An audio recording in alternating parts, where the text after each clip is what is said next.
नमस्कार, cook with निशूमध्ये मी निशू तुम्हा सर्वांचं स्वागत करते। सर्वप्रथम तुम्हा सर्वांना नवरात्रीच्या हार्दिक शुभेच्छा। नवरात्री म्हटलं की उपवासाचे पदार्थ आपल्याकडे केले जातात आणि त्यासाठी मी ते कमीत कमी साहित्यामध्ये होणारे पदार्थ दाखवण्याचा प्रयत्न करत आहे। आज आपण उपवासाचं थालीपीठ कसं बनवायचं ते बघणार आहोत। चला तर मग रेसिपीला लागणारे साहित्य बघून घेऊया। अर्धा कप साबुदाणा 3 ते 4 पाण्यातून स्वच्छ धुवून तो रात्रभर मी पाण्यात भिजत ठेवला होता। साबुदाणा बुडेल इतकंच पाणी साबुदाणा भिजवताना ठेवायचं, जेणेकरून साबुदाणा एकदम परफेक्ट भिजला जातो। तुम्ही बघू शकता इथे साबुदाणा एकदम परफेक्ट भिजला गेलाय आणि छान दुप्पट झालेला आहे।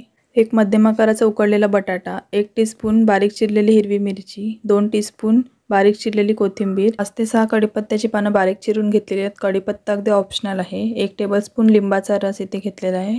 अर्धी टीस्पून भाजलेल्या जिऱ्याची पावडर, 2 टेबलस्पून शिंगाड्याचं पीठ किंवा दुसरं उपवासाला चालणारं कोणतेही पीठ तुम्ही घेऊ शकता। चवीनुसार सैंधव मीठ आणि 2 टेबलस्पून भाजलेल्या शेंगदाण्याचा कूट इथे मी घेतलेला आहे। इथे मी एक परात घेतली आहे, त्यामध्ये आता साबुदाणा टाकून घेऊयात। तसे उकडलेला बटाटा इथे मी किसून घेते, तुम्ही मॅश देखील करू शकता। आता बाकीचं सगळं साहित्य ह्याच्यामध्ये टाकून घ्यायचं आहे आणि सर्व एकत्र मळून घ्यायचे। तुम्हाला मी बनवलेल्या रेसिपीज जर का आवडत असेल तर व्हिडिओला लाईक करा, तसेच व्हिडिओ जास्तीत जास्त लोकांपर्यंत शेअर करा। कुक विथ निशू या चॅनलला सबस्क्राईब करा, तसेच बाजूला असलेले बेल आयकॉन आहे ते देखील प्रेस करा, जेणेकरून तुम्हाला सर्वात आधी रेसिपीचे नोटिफिकेशन येते। आता आपलं मिश्रण छान मळून तयार आहे, आपण त्याचे गोळे करून घेऊया। हाताला थोडंसं तेल लावून घ्यायचं, जेणेकरून हाताला पीठ चिटकत नाही। इतक्या साहित्यामध्ये साधारणतः मध्यम आकाराची 4 थालीपीठ होतात। आता आपण थालीपीठ बनवायला घेऊयात।